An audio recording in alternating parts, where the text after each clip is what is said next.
Halo, namaku Lisa. Pada pembelajaran kali ini, kita akan belajar bersama-sama. Hari ini, kita akan belajar tentang pemisahan campuran.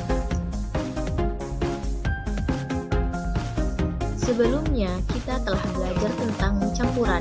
Apa sih campuran?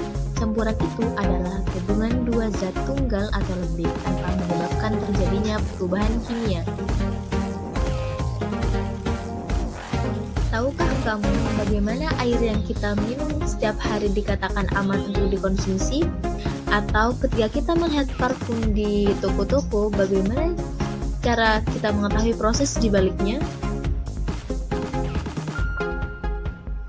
Ya, di balik semua hal tersebut, terdapat proses pemisahan campuran. Oleh karena itu, untuk memisahkan komponen-komponen penyusun campuran dapat dilakukan dengan berbagai cara sesuai dengan karakteristik sifat zat-zat penyusunnya. Yang pertama adalah filtrasi. Filtrasi atau penyaringan merupakan metode pemisahan untuk memisahkan zat padat dari cairannya dengan menggunakan alat penyaring. Contoh ketika ibu mengayak tepung terigu dan tukang bangunan memisahkan pasir dari kerikil. Zat yang tertinggal pada kertas saring disebut ampas atau residu, sedangkan zat yang lolos melewati penyaring disebut filtrat.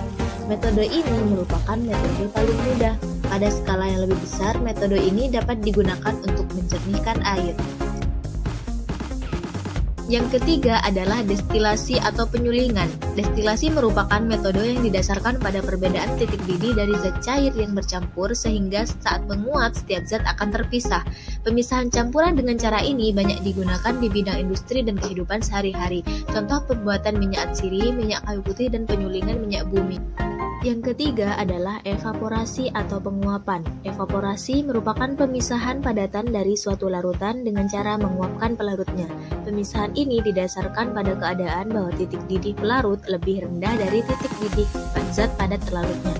Contoh proses penguapan air laut dalam pembuatan garam dapur. Yang keempat adalah kristalisasi atau pengkristalan.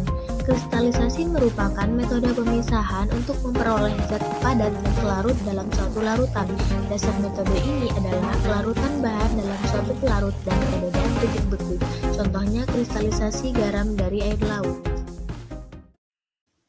Yang kelima adalah sublimasi. Sublimasi dapat digunakan untuk memisahkan komponen yang dapat menyublim dari campurannya yang tidak menyublim. Metode pemisahan sublimasi dapat digunakan untuk membersihkan kapur barus dari pengotornya. Yang keenam, kromatografi. Kromatografi adalah cara pemisahan berdasarkan perbedaan kecepatan perambatan pelarut pada suatu lapisan zat tertentu.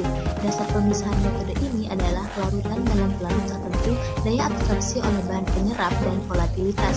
Contohnya proses kromatografi kertas untuk memisahkan pin 7 sentrifugasi.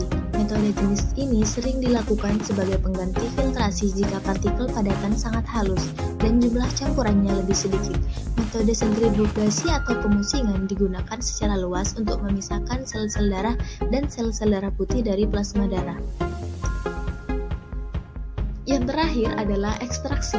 Metode jenis ini sering dilakukan sebagai pengganti filtrasi jika partikel padatan sangat halus dan jumlah campurannya lebih sedikit. Ekstraksi sering dilakukan untuk mengambil sari suatu tumbuhan yang mempunyai khasiat khusus, misalnya bahan obat yang terdapat pada tumbuhan seperti kurkumin yang terdapat pada kunyit. Bagaimana? Sudah tahu bukan tentang macam-macam metode pemisahan campuran? Nah, sampai di sini dulu ya perjumpaan kita pada pembelajaran kali ini.